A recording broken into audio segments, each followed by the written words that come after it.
Good morning, my dear students. Today again we are going to shoot one video on the same chapter, that is chapter number 2, Principles of Management. Today I am going to take a topic that is Principles of Scientific Management. Before discussing this topic, you have to understand who is the father of scientific management. Mr. F. W. Taylor was well known as the father of scientific management. Actually, the contribution of Mr. Taylor towards scientific management is very important in this in that scientific management field, because he is the first person who emphasized on the scientific approach while managing the enterprises instead of hit and trial method. Okay, he always stress on that every method which we are using in our organization, it should be scientifically studied and analyzed, and after that you have to use that method. According to him, only one best way is there for completing any task. So that best way you have to find out only by scientific approach, by continuous studies and analysis. You have to find out that that one best method of any work to complete in a very fine manner. Okay, so that's why we called him father of scientific management. Today we are taking principles of scientific management. Four principles are there. First one is science, not rule of thumb. According to him, according to Mr. Taylor, he said that every method which we are using in our organization, it should be based on scientific studies and analysis, not on the hit and trial method or rule of thumb. Okay, according to him, whatever the methods you are using, whatever the function is going on, whatever the production work, whatever work is going on in your organization, there is only one method to complete that task.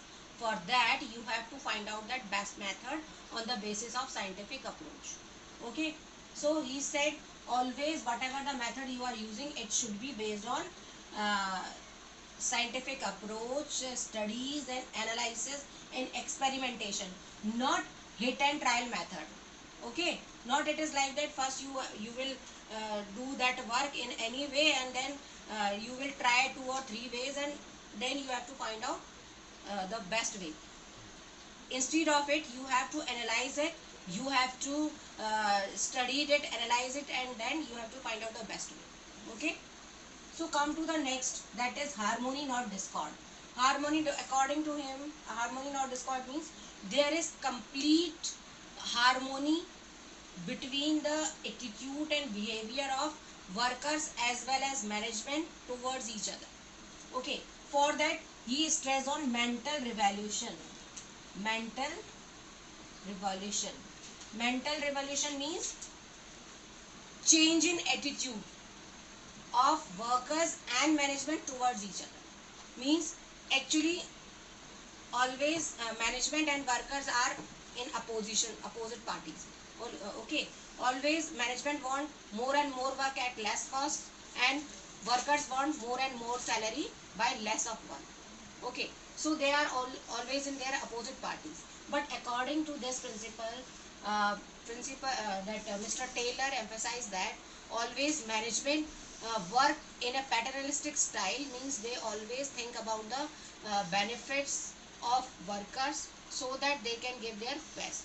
And also he expect to workers that they always think about the in the benefit of the organization. Means they are not going on strikes and all that and lockdowns and all that. Best example is there in that case in Japanese companies in Japan. The if worker are going on strike, they only wear only black bands. Okay, and they do work, whatever work is assigned to them, they complete their tasks as well. They are doing more work so that they can they can get their positive thinking, and all that. They want to feel them belongingness towards the organization. So according to this principle, there should be a complete attitude change. There should be positive thinking between each other, between management and worker. Okay. Now come to the third one, that is corporation, not individualism. Corporation, it is the extension of harmony, not discord. Again, here we are discussing about the workers and that management. Here actually there is a competition between worker and management, but according to this principle, that competition should be replaced by corporation. Okay, so both management and worker both are very important part of the organization. That's why they have to work in a team to achieve the organizational goal. Okay, according to this principle, both worker and management, both the parties work like a team for the benefits of the organization. Okay, so according to him, there should be no competition, there should be no individualism between the workers and management. They always work in a cooperation. Okay, come to the fourth one, that is development of workers to their greatest efficiency and prosperity. According to Taylor, Mr. Taylor, he emphasized that I've always management uh, work towards the development of workers. Actually, that development development process will be started from selection process as well.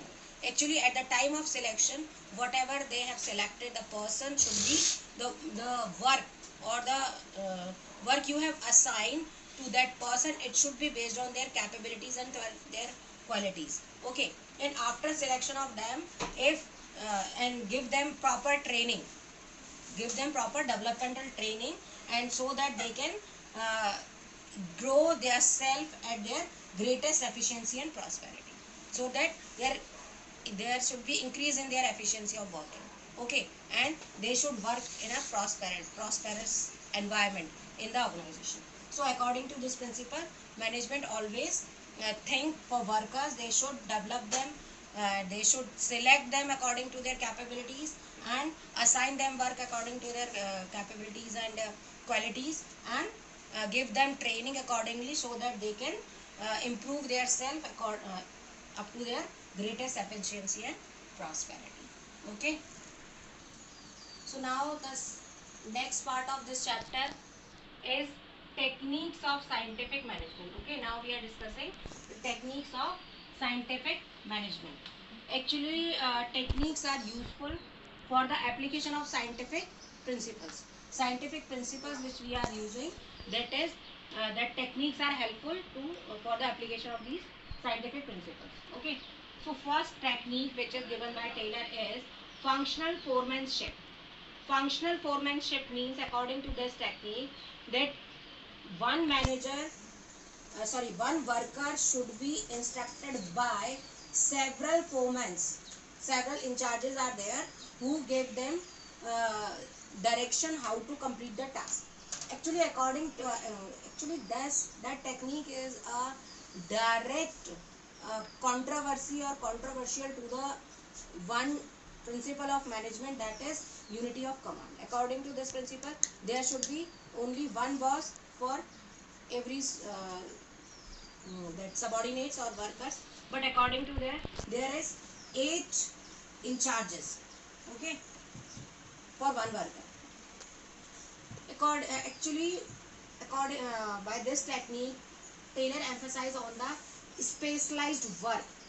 He wants specialized work, quality work from the worker, and according to him, one person is not able or not expert in all the fields. So they need several uh, supervisors, actually several supervisors to supervise the workers. Okay, so actually they want quality supervision. By using that technique, Taylor wants quality supervision. Okay, for this he divide the first of all factory manager is there, and factory manager divides their department into two parts, that is planning in charge and production in charges. Okay, planning in charges and production in charges. In case of planning in charges, there is 4 groups. First one, instruction card clerk. Instruction card clerk give the instruction to the work, how to work, give the instruction of work to the worker. Okay, Second one is route clerk. Route clerk tell the way of doing that particular task. Okay, route clerk give the best way, the route, he tells the route to the worker how he should work. Then third one is time and cost clerk. Time and cost clerk give the find out the standard time, okay, and prepare the time and cost sheet of the workers. Okay, he note the time and cost consumed by the workers. Then in case of planning in charges, the last one is disciplinaire. He check the discipline of the workers. Okay. The next department is that is production in charges. In case of production in charges, again four in charges are there. First one is speed boss. He check the timely completion of work, or he insert the speed of worker so that the work should be completed on time. Then gang boss keep all the machines ready for the workers so that next day worker will start their work without wastage of time. Repair boss, after completion of that particular task on that day, he check all the machines so that next day the work will be started on the same time. Okay, so he check or repair all the machines and tools. And last one, inspector.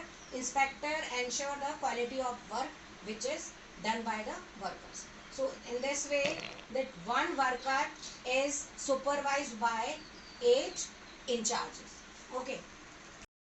Next one is standardization and simplification. According to this technique, standards should be set for each and every phases of the work which is done by the workers. Means for timing, for temperature, for humidity, for working standards, for samples, for whatever the product they are making. For each and every phase there should be standard for them, and that standards are work as a benchmark for the workers. Okay. And the second one is simplification. In that case there are two types of motions are there. Okay. Or varieties are there.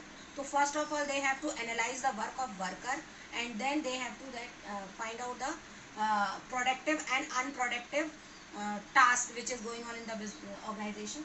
So in that case simplification means to reduce the unnecessary variety, unnecessary sizes, unnecessary colors, so that it reduce the cost of production and improve the profit or efficiency of the worker. Okay. In case of simplification, the unnecessary sizes and their standards, their weight, their packets, their grades, it should be reduced at a very lower level so that it reduce the cost of production and it improve the efficiency of the workers. Okay. Come to the next part, that four studies come under work study. Okay. The first one is method study. In that case, according to this study, by this study we have to find out the best way, one best way of complete the task. Okay. Unnecessary we have to select that best method by studies and experimental methods and studies and analysis. After that we have to set one best way to complete the task. The next one is motion studies.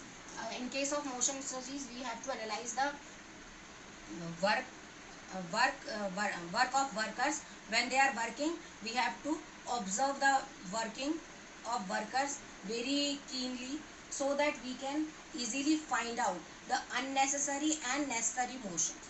Okay. And we have to decide, we have to reduce, we have to remove the unnecessary motions. Okay. For example, tool room is in a different way, and the worker have to come again and again for collecting the tools. Okay. So if we want to reduce that motion, then we have to keep toolbox just near to the workers. In this way we reduce the motion. Okay. Come to the next one, that is time study. According to them, we have to find out the best time. Okay. Of complete the any task by the workers. For example, if we are giving if worker are taking half an hour for making a one box. Okay. So we understood they take 14 hours to make half an hour for one box. Then they have to make in 1 hour they have to make 2 boxes. Okay. And if they work for full day, they have to complete at least 16 boxes, right? If they are working for 8 hours. So we have to set the standard according to time. If they are make 16 boxes in 8 hours, then it's okay. If they are not completing the task on time, then they are wasted the time. Okay. So in this way we find the time study and we find out the time. Fatigue study. Fatigue means thakan. Means according to this study we have to give frequent, short and long intervals to the workers so that they regain their stamina and they give their 100% work. They again work with their full efficiency. So according to this study, Taylor emphasized on the time intervals or rest intervals should be given to the workers. Okay. The last one is differential piece-based system. According to this system, differential piece-based system, we find out the efficient and inefficient worker. Okay. If in a one day worker, we have given them tasks according to the standard time and standard after all these studies, we found that every worker have to make 10 boxes in a one day. Okay. If any workers make 10 boxes, then we give them 500 rupees in one day. If one worker is make 11 boxes, then we paid them 550. And if any worker is making less than 10 boxes, then we just give them punishment or we only paid them less than 50 rupees. Okay, you understood? According to this, if we decided that